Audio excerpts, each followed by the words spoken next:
Hi అండి. రేపటి tiffin కోసం ఈరోజు మనం ప్రిపేర్ చేసుకోవాలి కదండి. అదేనండి నేను చేసేది. దోశ కోసము ఇక్కడైతే పప్పు బియ్యము పోసేసాను, నానబెట్టేసేయాలి. ఇంకా కొంచెం కొన్ని మెంతులు అయితే వేస్తాను.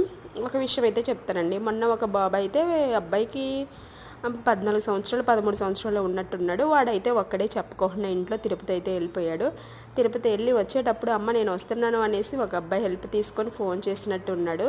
అంటే ఈ మధ్యలో వాళ్ళ అమ్మ వాళ్ళ నాన్నకి కంగారు ఏమీ ఉండదేమో అన్నట్టుగా వెళ్ళిపోయాడు వాడు. సండే రోజు చక్కగా దర్శనం చేసుకొని వచ్చేసాడు అనమాట.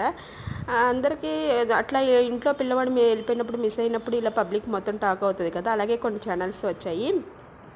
కొన్ని ఛానల్స్ వచ్చి ప్రశ్నలు అడిగితే వాడు చాలా మంచిగా ధైర్యంగా బాగానే చెప్తున్నాడు. వాళ్ళ నాకు లాస్ట్లో ఒక విషయం అయితే బాగా నచ్చింది. నువ్వు భగవంతుని ఏం కోరుకున్నావు, కొండ దగ్గరికి వెళ్ళావు కదా అంటే అన్నీ చెప్తారా ఏంటి అనేసాడు. నేనైతే ఆ మాటకి చాలా షాక్ అయ్యాను. చాలా తెలివైన పిల్లోళ్ళలాగా ఉన్నాడు. కానీ అలా వెళ్ళకుండా ఇంట్లో చెప్పి వెళ్తే బాగుండేది.